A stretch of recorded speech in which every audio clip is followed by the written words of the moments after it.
माँ कोसी recording studio Nirmali.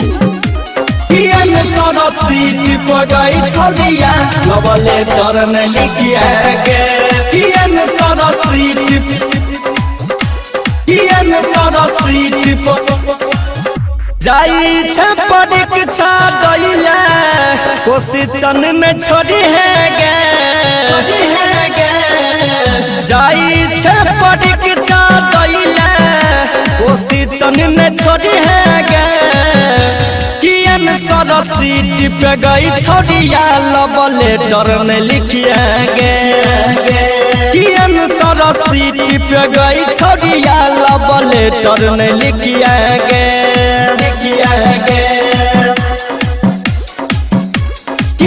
सारा seat पे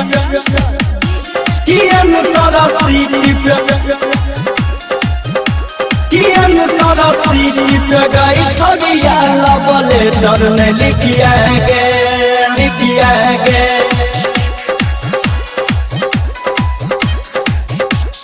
भर दिन छोड़ी तू कोचिंग के लही ठीक से दी है जवाब गे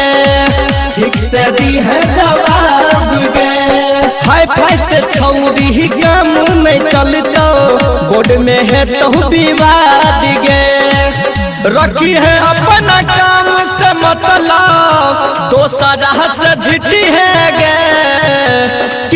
सारा सीट पर गई बुचिया लवले तरन लिखिया गे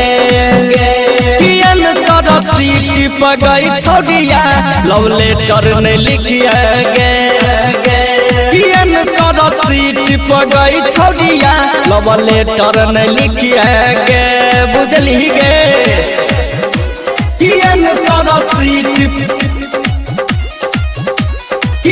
सारा सीट पर गई छोड़िया लवले तरन लिखिया गे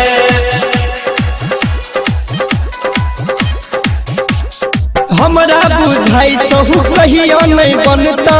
मैथ बायोलॉजी के क्वेश्चन गे सब दिन छोड़ी चन तलवा के संगे सट बैठल लवलो सन गे भैरी रात धीरेन्द्र से छौरी करे छल सेटिंग गे सारा सीट पे गई छोड़िया लवले तरन लिखिया गे सारा सीट पे गई बुचिया लवले तरन लिखिया गे सारा सीट पे गई बुचिया लवले तरन लिखिया गे माँ कोसी रिकॉर्डिंग स्टूडियो निर्मली।